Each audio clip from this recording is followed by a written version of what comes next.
नमस्कार। आज बात करते हैं चीन के एक बहुत बड़े प्रोजेक्ट की, यारलुंग त्सांगपो नदी पर बन रहे मेगा डैम की। अब देखिए, ये सिर्फ एक इंजीनियरिंग का कमाल नहीं है।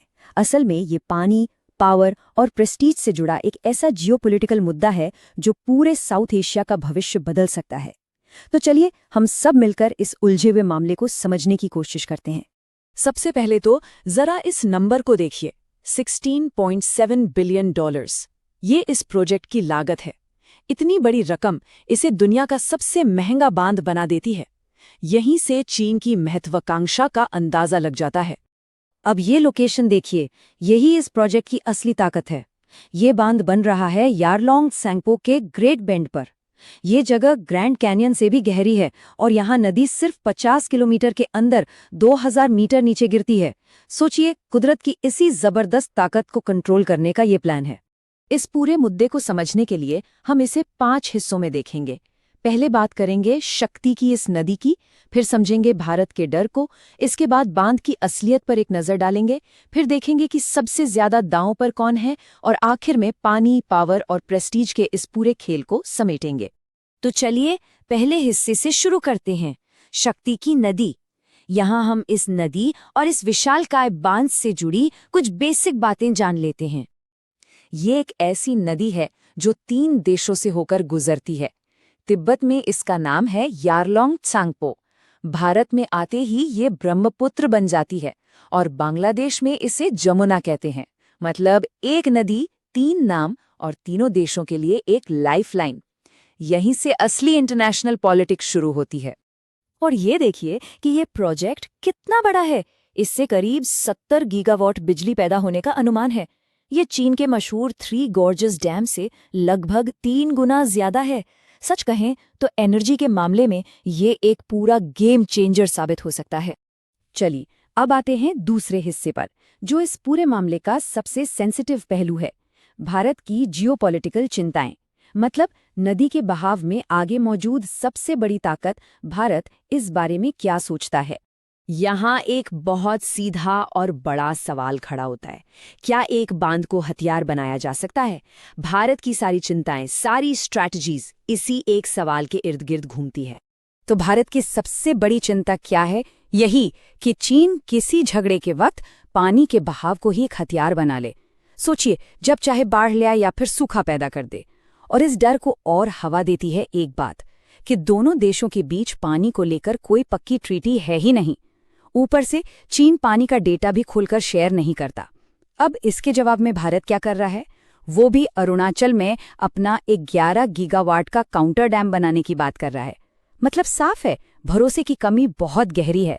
और भारत का ये डर बेवजह भी नहीं है। साल 2000 में तिब्बत में एक नेचुरल डैम टूटने से भारत में भयानक बाढ़ आई थी, जिसमें सैकड़ों लोगों की जान चली गई थी। और अभी हाल ही में 2017 में जब बॉर्डर पर तनाव था, तो चीन ने बाढ़ के मौसम का जरूरी डेटा भारत के साथ शेयर करने से मना कर दिया था। इन घटनाओं से शक और गहरा हो जाता है। ठीक है, अब तक हमने एक पक्ष देखा, पर अब इस कहानी में एक नया मोड़ लाते हैं और एक दूसरा तर्क देखते हैं जो इस वाटर वेपन वाली थ्योरी को चैलेंज करता है। ये लाइन इस दूसरे तर्क का सार है। बीजिंग का ऊपरी बहाव क्षेत्र में दबदबा शायद दिखावे का ज्यादा है, असलियत में कम। चलिए समझते हैं कि इस दावे के पीछे के हाइड्रोलॉजिकल और स्ट्रेटेजिक कारण क्या हैं। हाँ, तो अब आते हैं सबसे चौंकाने वाले फैक्ट पर, जो सारी कहानी को पलट सकता है। देखिए, ब्रह्मपुत्र नदी में जो पानी है ना, उसका 80% हिस्सा भारत की जमीन से ही आता है। जी हाँ, 80%।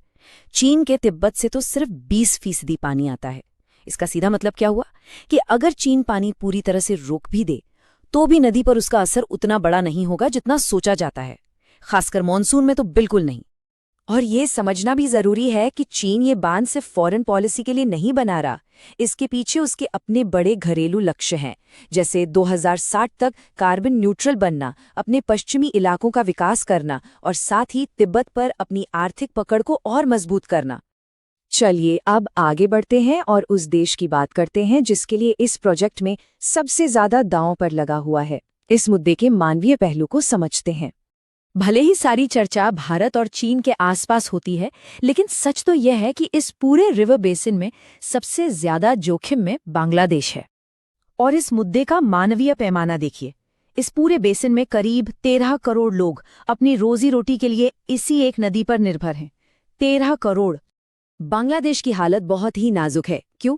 क्योंकि वो नदी के बहाव के रास्ते में सबसे आखिर में आता है। इसका मतलब पानी की क्वालिटी और क्वांटिटी दोनों के लिए वो पूरी तरह से चीन और भारत पर निर्भर है। और दिक्कत ये है कि उसके पास इन दोनों बड़े देशों को प्रभावित करने के लिए जियोपॉलिटिकल ताकत भी बहुत कम है।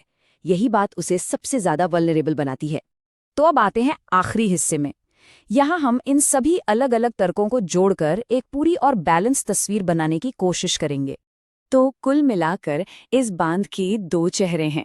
एक तरफ ये एक जियोपॉलिटिकल हथियार बन सकता है, जिससे बाढ़ और सूखे का डर, कोई बाइंडिंग ट्रीटी न होना और डेटा का सौदेबाजी के लिए इस्तेमाल जैसी चिंताएं जुड़ी हैं। वहीं दूसरी तरफ ये चीन के लिए एक डोमेस्टिक पावर हाउस है, जो उसके ग्रीन एनर्जी के लक्ष्य, आर्थिक विकास और जाहिर है राष्ट्रीय गौरव का प्रतीक है। और जैसा कि ये तस्वीर दिखा रही है, ये मेगा प्रोजेक्ट अचानक से नहीं आया है।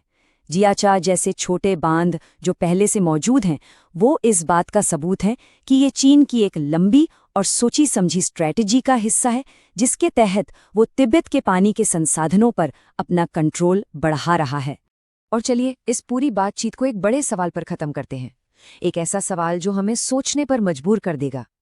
जैसे जैसे क्लाइमेट चेंज और रिसोर्सेज पर दबाव बढ़ेगा, क्या ऐसा हो सकता है कि पानी के बंटवारे को लेकर जो समझौते हैं वो मिलिट्री गठबंधनों से भी ज्यादा जरूरी हो जाए?